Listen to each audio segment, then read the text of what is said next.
Hey again, everybody. My name's Kurt Conrad, and you're listening to West 4th and Goal, a podcast for high school sports fans in North Central Ohio.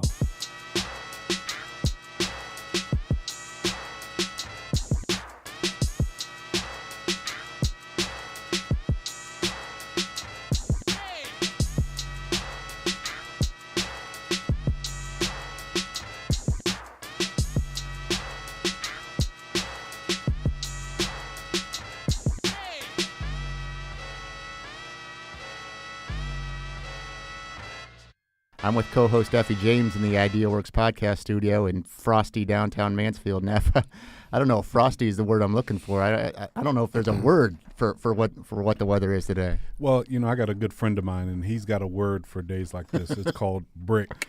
It's brick outside. Yeah, absolutely. I think on the way here, the thermometer in my car said it was -6. My weather app said it actually feels like -35. So, I mean, even if you take the wind chill out of the equation, it's 40 degrees in Anchorage, Alaska today. So it's 45 degrees warmer there than it is here, which seems a little unusual. I don't know about you, but temperatures in the mid-30s, which is what it is up there, that doesn't sound so bad to me. We'll take it. I will take that today. I think we all deserve some hazard pay for coming to the office today. So does Andy McIntyre over at Two Cousins Pizza. Two Cousins is the official pizza of West 4th and Goal, and thank goodness Andy and his team were able to make it to the shop at 103 North Main Street here in Mansfield today. Two Cousins offers a full menu that includes subs, stromboli, and appetizers. So if you're looking for great food for the Super Bowl this Sunday, give Two Cousins a call at 419-522-2211. That's Two Cousins Pizza. It's the official pizza of West 4th and Goal.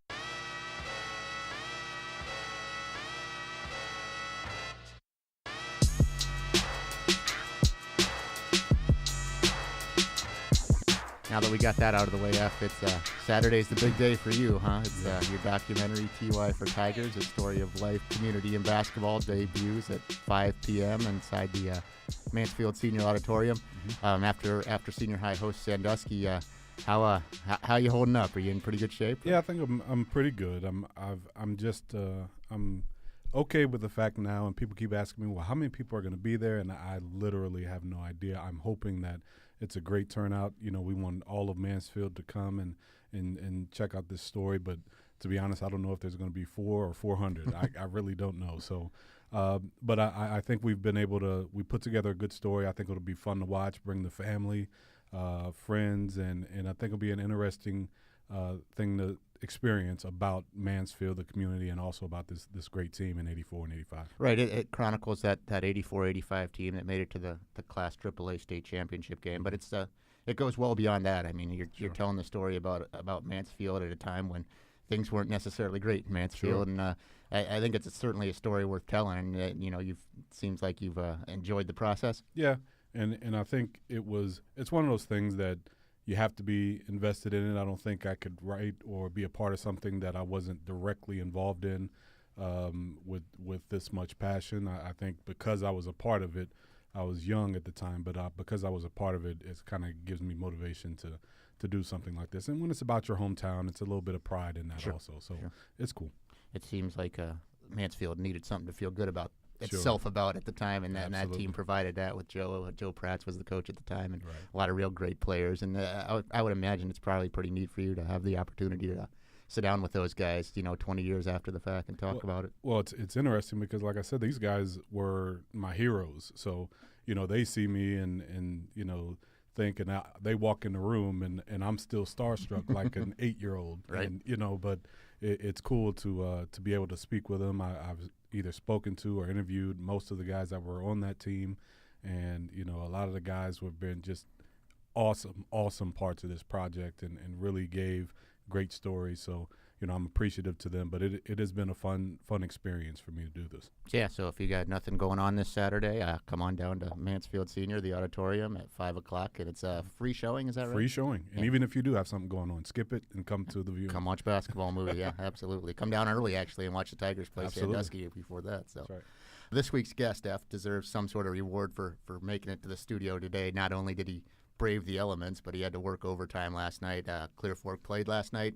They went to double overtime with Buckeye Valley, and they won. Our guest scored 20 points in the double overtime victory. It's my great pleasure to welcome Clear Fork's Brennan South to the studio. And Brennan, thanks for coming into town. How was the trip here? Not too bad, I hope. Not too bad. It was a little cold, a little windy, but made it safe.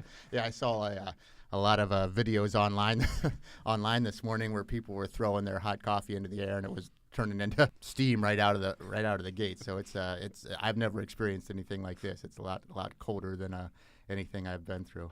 Now, we said it, Brennan. You guys went to double overtime last night against Buckeye Valley. You guys beat them, 69-65.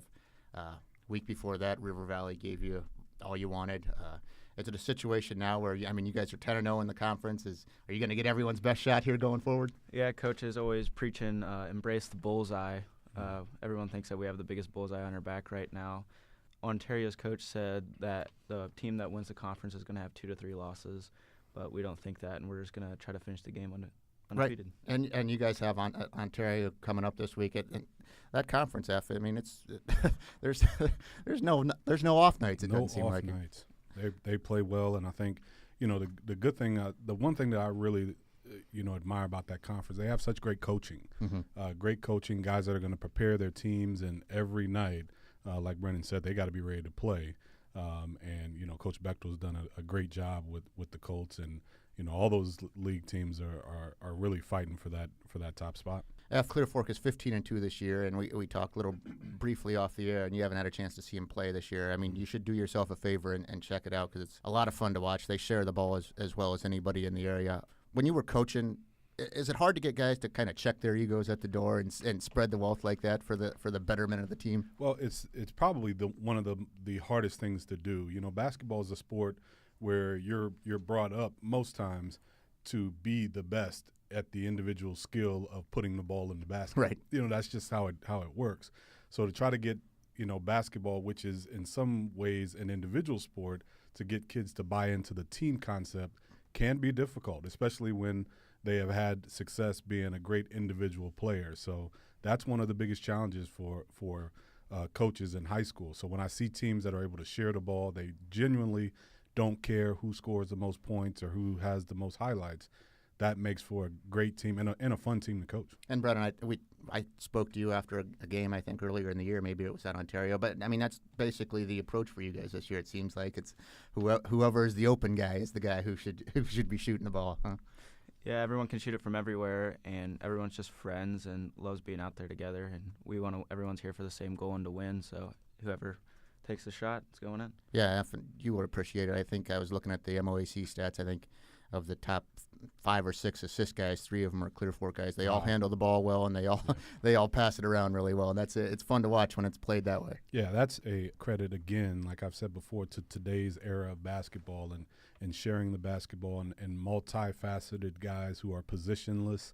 And when you can do that and guys can have different skills, it makes for great passing, great finishing, and be able to run great offense, and very difficult to defend. Brennan, I think you're averaging about 14 a game and 3.5 assists. You lead the team in both those things. Is it better for you to be the guy who scores that bucket, or do you like to set a guy up? Are you a pass first guy, or you like to get the guy? Get everyone else involved like that? I like to say that I'm pass first because my shot will come when it's there, and I'm only going to take the open ones that are there. Unless we need a bucket, then it's my time to take over if they want me to do that. Right. Let's talk a little bit about routine. Clear Fork, like every other school in the area, is out of school today. They'll be out of school tomorrow. Athletes are creatures of habit, or at least I was when I was an athlete. Is it hard for you to? Do you like having a set routine? Is it weird having days off and not being in practice? You guys can't even practice it because it's so cold. Yeah, it's weird not having school, and everyone's used to a routine of going to school and then practice afterwards and getting up their shots, and then coming into like a game on Saturday, even though we might not have school. Everyone just needs to stay focused and get shots up before the game. I was a baseball player primarily, and baseball players are notoriously superstitious. I was very much a creature of habit, like to do things everything had to be the same every day.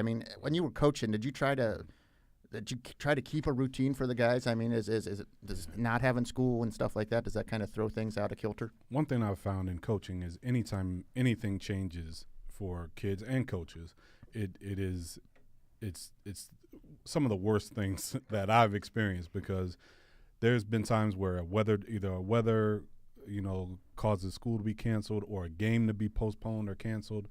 If I've learned over the years, you can't give your team more than 2 days. I won't give my team more than 1 day off, because they'll come back after 2 days off and you don't even know them. No, I'm like, they're out of shape. They don't know anything that, just after 2 days. Right. But that is, that's how the system works. You're used to going to school, having practicing, going home, doing your homework, going to bed. Right. And that is a system and once something cracks in that system, your mind just kind of goes in different places. It's like a cascade event. Things Absolutely. things fall apart. I coach my son's baseball team, and I mean, granted, we're youth league. We're 11U baseball team, but I try to keep everything the exact same for those guys, with the idea that if pregame's the exact same for the first game of the year in April, and if we're playing in the championship game, I want everything to be the same regardless of what level or what they're doing. So Right. it seems to me like it's very important to have a routine for those kids. Yeah, it is. And even in the high school, any age athletics, when you're a team and you want the same result and you want your team to improve week to week, you kind of got to progress from week to week. Right. So if you're doing the same things, that means they can get better at those things each week. And if you break that, it's going to take, like Brennan said, a tremendous amount of focus to now, okay, today's no school, so what am I going to do the entire day? I mean, I'm not going to go outside and shoot jump shots, I don't think. Right. So it takes a tremendous amount of focus to keep the goal in mind when you do get back to practice. Brennan, what do you do when there's no school and no practice? Are you a video game kid, or what do you do? Yeah, sometimes we get on Fortnite and play around a little bit, but we have a few kids that have gyms at their house that we can go and shoot in, and sometimes on snow days we all head over there and shoot around for a little bit. Right. How about are you a superstitious kid? Do you have to do things the exact same in pregame or anything like that? Maybe not in pregame, but I definitely wear the same type of clothes in every game and do the same things before every game, eat the same food. Right. When I played basketball, there was, it was probably terrible, but there was not a whole lot of our practice jerseys didn't get washed very frequently. That was kind of our thing. And we'd go in, we'd have morning practices on Wednesdays. We'd have to be in the gym at 6 o'clock in the morning. Very cold high school buildings at 6 o'clock in the morning, and those practice jerseys could stand up by themselves from the night before. So, it's weird what kids do. How about you, F? Did you guys do anything that had to be done every game? Every practice anyway, we tried to do things the same way. At least that's what you want, because my goal was to try to make the game and practice feel like the game. So I wanted not so much in what they wore and what they did, but where their mind was. So I tried to make a lot of things game-like, and so if you come out of like a lot of teams come out of the locker room in a line, it was so important to me that I don't care who comes out first or last, but I want that to be the same. Right. Because that's just kind of part of us being a team, and that's one of our things that we do as a team. We come out this way every single game. So it is a big part of it. Maybe it doesn't matter, maybe it does, I don't know, but it's big for a lot of athletes. Yeah, absolutely. Brennan, we'll change gears a little bit here. You were a member of a very good football team this past fall, and I know how much you like multi-sport guys, and I'm in the same boat. We were both multi-sport athletes, but you guys were 10-0 and won a conference championship. You reached a regional final game. What was that whole run like for you? What was that experience like? Oh, it was really fun for everyone. I think everyone got way closer during that time. We had an extra 3 weeks of practice where everyone was just having fun, and the whole community really circled around us during that time, and it was fun leaving and seeing everyone on the side of the roads with signs and green and white smoke everywhere as we drive by. Right. And I don't think you can underestimate the value of 3 extra weeks of football practice, Coach. Oh, no. Those are things that they're going to pay off down the road. Absolutely. And people don't get that, but it does. It makes a big difference, number one, in the confidence of the kids, and then knowing that you're one of very few teams that are practicing at that point. Very few teams are practicing 1, 2, or 3 weeks into the season. So it really sets you apart. And once you get used to that, you want to get back to that. And that's the one thing that I really enjoy about playoff football. Right. What do you guys do when you get 3 extra weeks of practice? Are you focused exclusively on that playoff opponent? I mean, what goes on during those practices? Everything's about those. Everything throughout the practice is the same throughout that week than it was the weeks prior to throughout the week. Like Monday is offense and defense, Tuesday defense, Wednesday offense, Thursday would be like a mock game type thing, and then Friday we do some like lifting and agility and back to like a little bit more offense and defense. And then our game was on Saturday, so in that morning we'd go out to eat as a team somewhere and then go home and just get prepared for the game that night. Right. You guys, both your playoff wins this year were you guys during the regular season you kind of ran roughshod over the conference. You roughed a lot of people up. Both playoff games were pretty close. I mean, what was that? Did that come as a surprise to you guys? Were you surprised that they were close, or is that everyone is in the playoffs? If you're in the playoffs, you're a pretty good team. Yeah, everyone. We thought if you're in the playoffs, you're a pretty good team no matter what. You have a reason to be there and a reason that you're still playing. I ask this all the time because I never played football, but I was a basketball player, and the difference, like from the regular season to the postseason in basketball, I mean, it just seemed like so much more intense. Like it just gets ratcheted up. And in a game like football, I mean, what's the difference between a regular season game and a playoff game? I mean, is it even more physical? I mean, is there a difference that you can tell? I would say it wouldn't be more physical. I think the atmosphere and everyone's more energized, it feels like, in a playoff game compared to a regular season game. There's a lot more on the line. Right. Now, you were part of a 2-quarterback system. You and Jared Schaefer, a guy we had on the podcast during the football season, were both you guys split time there. Is that a difficult thing to do, to have to split time, or is it something you guys both kind of embraced? I think we both loved it. We had like pointers coming off the field for each other, talking about the reads on offense and who would be open in what situation, if they're running 2 high, 3 high, man to man, and plays that would work against each one of our defenses. How was that? And I don't want you to give away too many trade secrets or anything like that, but how did Dave Carroll, the coach, how did he decide who was going to be in for which series? I mean, was that something that was scripted beforehand, or is it just kind of how the game was going? Or Yep, it was kind of scripted beforehand. Okay. Jared would go first, and then we would just switch off and off drives every other drive. If you were a quarterback, would you have been comfortable with that, or did you like to get in there and find your rhythm? There are certain games there was times where I'd be like, man, I wish I could take a series off just so I can look and see, because sometimes, as Brennan could say, you'd be on the field and you see things and you can't really see what they're doing. Right. And now, being a coach, I really understood the value of being able to step back and look. But then again, the ego part of me was like, no, I'm not, you know what I mean? Because that other quarterback may come on and light it up, and then I'd never see the field again. Lose your job. Yeah. But I really, and I saw Clear Fork play quite a few games this year. I was really impressed with the way they ran that system, and I thought both quarterbacks were both equally effective. And the better part of that was the team responded well to both of them. Right. So We had AJ Blueball in here, who's a Clear Fork receiver, and we asked him, is there a difference? Can you tell a difference on who's throwing the ball? And he said they both throw great balls. It's I can tell which one's which, but one's not better than the other. I mean, did you feel like you guys brought something like different skill sets, or were you guys you and Jared both pretty similar at what you guys did? Jared might be a little more physical runner than me. Okay. He has a little more weight on him than I do. But if we had a throwing competition, I think I would definitely win that. Well, there you go. Does success on the – I mean, obviously the basketball team's very good this year, and there are a lot of football players on the basketball team.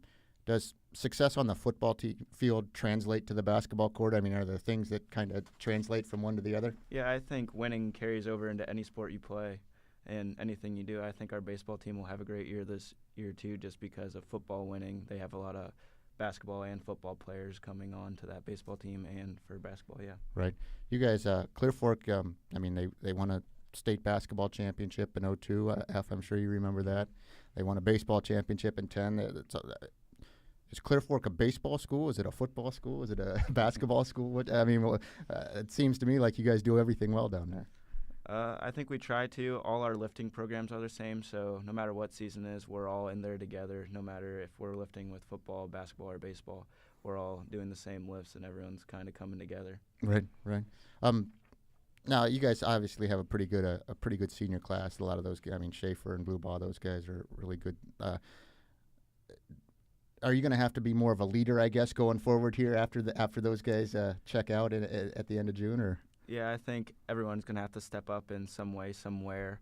We're going to have a lot of kids step up on the football team, especially coming in, because we're losing a lot of speed and linemen and receivers. So that is going to hurt us a lot. But I believe that we have a lot of kids coming up that are ready to take on that role. Right. I mean, you saw it as both a player and a coach. I mean, you don't necessarily have to be the best athlete on the field, but I mean, leadership is a skill set, I think, and it's sure. something that you have to practice, I guess. Yeah, and the leaders of the teams are the ones that carry over that winning mentality that Brennan's talking about. They're responsible to bring the young players into that mentality and make sure that they, don't fall short of that standard. Because if your leaders and the guys who have been there, if they're not holding those young guys accountable or holding them up to the standard that's been set, ultimately a coach we can do whatever we want. We can draw the best offenses and defenses, but if the kids aren't held to the standard by their peers, there's only so much success that program's going to have. Right. You coached probably one of the top 2 high school athletes I've covered in my time in Mansfield in 20 years, Keon Johnson. Mm-hmm. Keon wasn't a real vocal guy, it didn't seem like, but it seemed like people would follow his lead. Yeah, and Keon was a guy that, like you said, he wasn't very vocal. And the one thing I always appreciated about him, though, was when we got in the spaces in the locker room where I really needed him to, get the team ready to go. He had a way to just look at his teammates or say something very short or small to his teammates, and that would get him fired up. Right. And when you're a true leader, sometimes a whole lot of talk is not what you need. You just got to raise your expectations of your teammates, and most times they can step up to that. He done that well. Yeah. Brennan, what's your style? Are you more of a lead by example type, or do you like to, if the case merits it, do you get in people's faces and get them fired up? How's that work for you? I think I'm more of a lead by example. Sure. I don't really like talking that much, but if I need to, I'll definitely step up and do the talking and make sure everyone's where they need to be. Right. Now, you guys, the basketball team, I mean, you guys had a very good basketball team last year, and we talked briefly about it off the air. Chance Barnett was kind of the leader of that team. He's a 1,000-point scorer. I think he was only 4 or 5 guys in Clear Fork history who's done that. It seems to me, from an outsider's perspective looking in, this team is a little bit more balanced, I guess, this year. I mean, am I close on that? I mean, do you guys kind of feel like there's a little bit more balance? Like last year, I mean, if you needed a bucket, you know where the ball is going to go. But this year, it can go to a lot of different places. I think Chance actually helped out a lot with that for this year. He was a great leader last year, and during practices, he'd get the ball movement. So he didn't have to take the last shot during practice, but we knew in game that he would be the guy to step up and take it. But during practice, he was working it around for everyone to shoot it because he knew next year everyone's going to have to step up in some way. Right. Is it better to have the guy, or is it better to have like several guys who could do it for you? Wow, that's a great question. Because there's no real answer. Right. Because I've seen both times and both styles of teams succeed. Right. Having a guy that you can go to when you need a bucket can be of value, but also having the trust of your teammates has equal value. So if each one on the team feels like I can hit the shot or get the opportunity, that's just as valuable as the teammates feeling comfortable with the guy getting the shot. So, I think it works well in both ways. What's most important, though, is that how the team feels. And if the team is confident in one player and like they had in Barnett last year, it can work. But if the team understands what their role is and understands that, no, we're a wide open team. If you're the open guy, you're going to get the open look, and we trust that you're going to make the play. That's just as valuable. Right. Well, we're gonna talk a little bit more extensively, I guess, here about what Clear Fork has coming up. But let's take a quick break, and then we'll come back with Brennan South. This is West 4th and Goal. We'll be right back.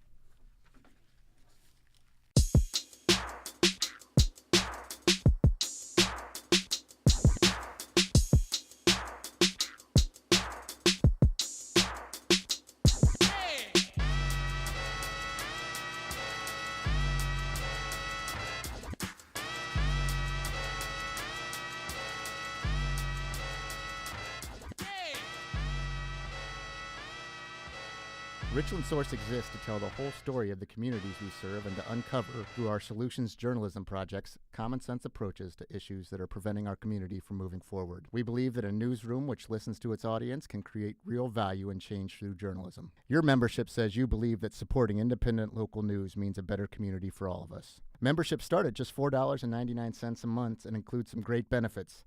That's less than most people spend on coffee in a week. How about this? If you become a member, a Richland Source team member will deliver coffee to you at your workplace to celebrate. To become a member and support great local journalism, visit richlandsource.com and click on the big purple button at the top of the page, or visit sourcemembers.com. We're here with Brennan South, and Brennan, you guys have a couple of big games coming up, most notably Saturday night. You guys are playing Ontario. It's at your place this time around. Beat them the first time around. It was a close game. I covered it out there. Without giving away the game plan, what do the Warriors do well, and what are you guys going to have to do to keep it rolling? The Warriors shoot the deep ball really well. They have a few kids that can really stroke it out there. With Griffin Schaefer and Kurt's kid, they came off a big win against Marion Harding a few weeks ago, and I think they're just going to try to ride the wave they've been winning recently and try to ride it right into the valley. And if we were talking, Steve Bechtel's done a great job at Clear Fork, but trading X's and O's with Joe Baylog is Sure. that's no small task. Right. And I think, like I said before, I think preparation is the biggest key for Joe and Steve. He was, been coaching there at Clear Fork for a long time. I've always had great respect for, what he's accomplished, and his teams are, again, always prepared and playing well. So this part of the season, and this is the second go-around, and for coaches, it is a great opportunity to make adjustments. And what they done well against you first time, you got to do a better job, and you got to convince your kids and show them how to. So I love watching the second time around when conference teams play, because you're really usually going to get a great game with two teams that are well prepared. Right. Brennan, you guys, you're 10-0 in conference. Pleasant's full 3 games behind you. I think they're 7-3. Is it you guys, I guess, can probably wrap it up, at least a piece of the conference championship with a win at Ontario. Is that even something you guys have talked about yet? How do you approach that? Is it simply a game-by-game thing, or have you talked about winning that conference championship and then getting that put away early? We really want to get it put away early, but we also want to finish this undefeated and show them that we are the best team in the MOAC flat out, because last year we let it slip away from us with those last 2 games against Pleasant and Ontario, which we didn't think we should have, and we should have won it outright. So we still think that we need to finish it strong. Is it, F, it's I don't know, how important is doing that? Is it hard not to focus on going undefeated? Does that put an undue amount of pressure on a team? Well, it is, and for coaches, it's kind of a necessity to look ahead. But equally as important is that you keep your team focused on the game in front of them. So we kind of get the luxury of being able to look ahead and what's the best way to go about preparing. But we have got to keep our team focused on, one thing we always said was we played 1-game championship, especially in the second half of the season. They're all 1-game championships. Every game is a championship game, especially in conference. So our goal is to get better and to put ourselves in a position to win the league. Right. Then Clear Fork down the road, you guys got Loudonville coming up, then Pleasant and Harding and Gallion. That's how you close the season. Is what you guys encounter in the MOAC, I guess, is that good preparation for what you'll run into once the postseason rolls around? I think a few of the teams that we see now will, but I don't think anyone really matched up except for Lexington to what we'll see as in Lexington and Senior and Sandusky and teams like that. Is that, how do you guys look at that? That's got to be a huge challenge for sure, but I would imagine something you guys are excited about is once the postseason gets here. It's if you win that district, you have earned it, and and you have earned the right to play in the regional. And last year, Lex won that district title and made it all the way to the Final Four. Is it exciting to be playing that caliber of teams? Yeah, I love playing any team really, but being the underdog finally in a game, not saying that we should win every game, but everyone picks us to win it during the regular season, but when tournament comes around, we're kind of looked up as the underdog, and I really embrace that and like playing that type of game. If we talked a little bit about it, but that tournament is going to be so much fun to watch, that D2. Yeah. And I enjoy, just like what Brennan said, I enjoy watching these teams that, maybe, they may come in as an underdog, but trust me, the coaches at senior and at Lex, they understand how good Clear Fork is. So, the teams won't be taking them as underdogs, but it will be a fun tournament to watch. And I just like the local flavor of it. I like the fact that we have so much talent in such a concentrated area, and we get to see these guys go out and compete against each other. Yeah, they've slugged it out in that D2 tournament the last few years, and I can't imagine that's gonna change any this year.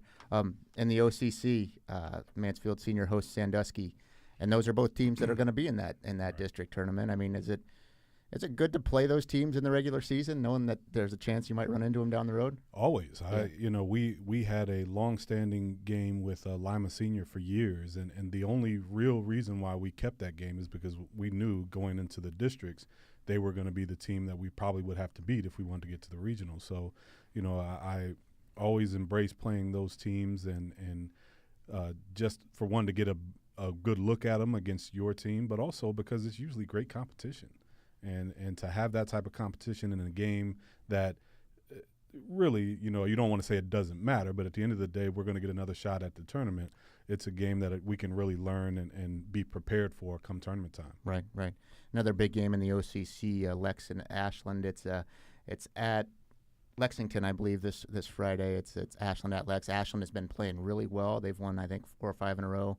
Lex is obviously one of the teams to beat in that conference. I mean, I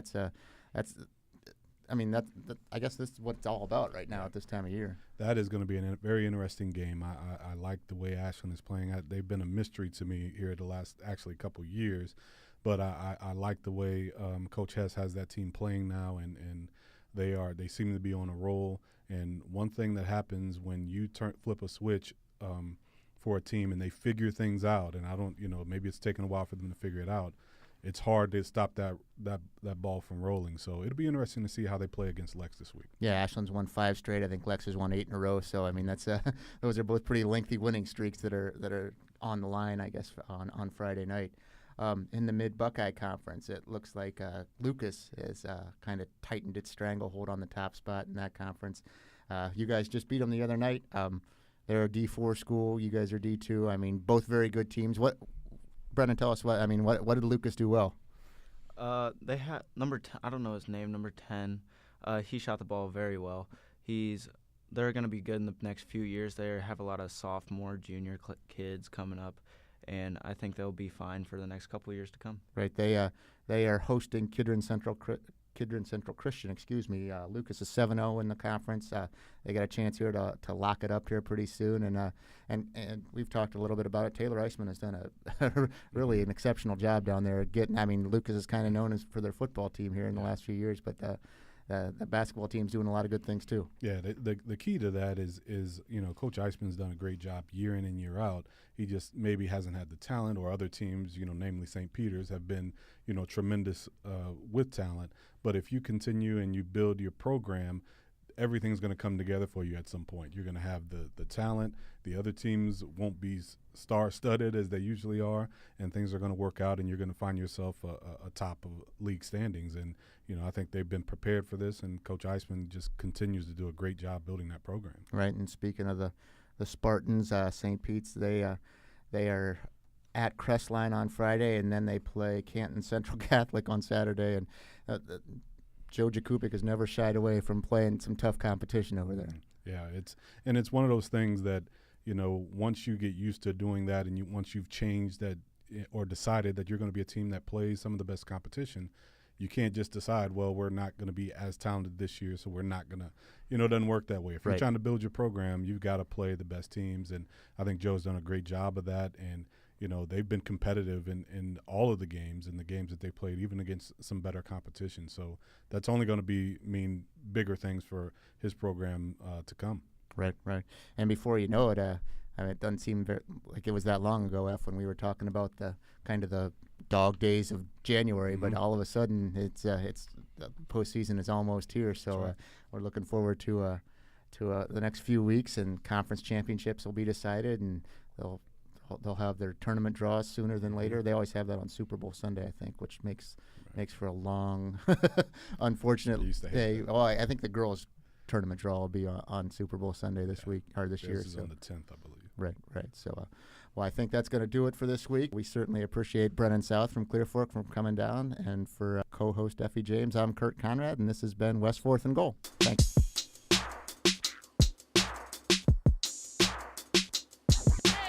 West 4th and Goal is a part of the Richland Source Podcast Network and is produced and edited by Noah Jones. I'm your host, Kurt Conrad, and on behalf of co-host Effie James, thanks for listening.